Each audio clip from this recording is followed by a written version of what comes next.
Alright, so what I'm going to go over is Objective 12.7, defining equilibrium and evaluating its effect on a chemical reaction.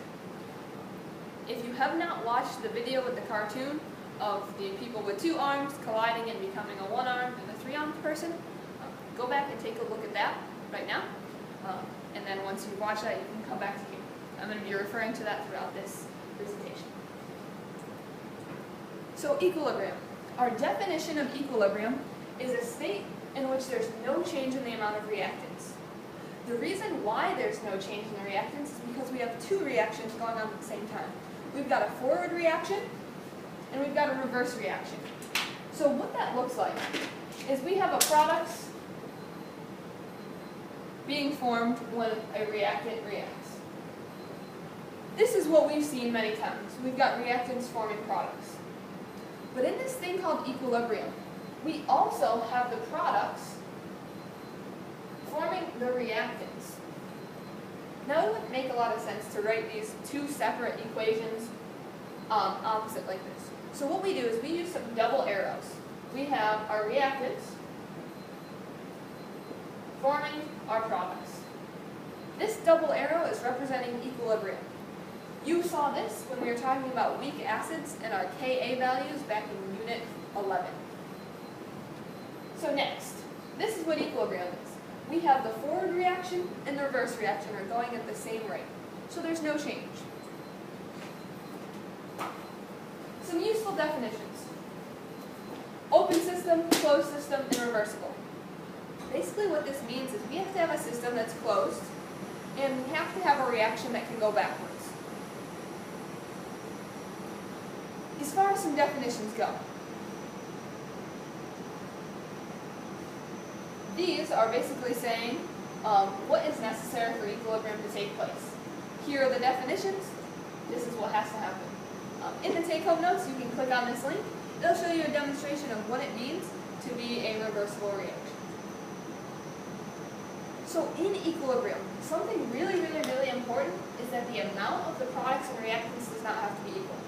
So in that cartoon, where two people collided, one person lost an arm, the other person gained it on their face, they had mentioned that it wasn't necessarily half and half. The population wasn't half with three arms and half with one arm. The key here was that there was a certain amount that continued remaining with three arms and a certain amount that continued with one arm.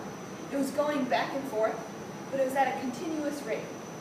It's the rate of change that's the same. There's two writers here saying this is super important. Once again, the products and reactants don't have to be equal. It's just the change is zero and the rates are equal. So we've got these equilibrium graphs. Let's actually apply this. What we have is we have an equation where we're starting off with H2 plus I2, and we are forming the product, HI. Now, this reaction isn't just occurring forward, it's also occurring in reverse as well. So what happens here? Initially, maybe we start off with a lot of H2 and I2, and we form some HI. Balance our equation there. This is decreasing and reach a certain concentration, and this is increasing and it reaches a certain concentration. Now, as this happens, eventually we reach a place where it's constant. What it means by constant is that it levels out. This is flat and this is flat. So equilibrium is established right here, where these are both flat. We're going to call that EQ for equilibrium.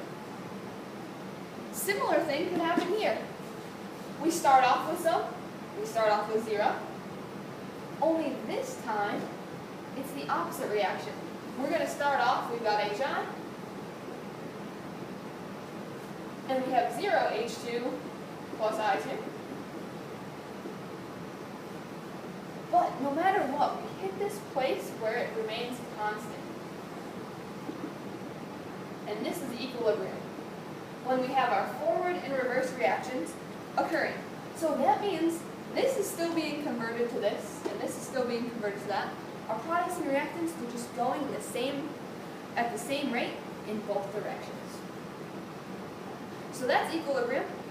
There's going to be a couple questions to answer below this Google Doc, if it's currently Friday and I'm not here. Otherwise, if you have any other questions, we'll be talking more about equilibrium on Monday.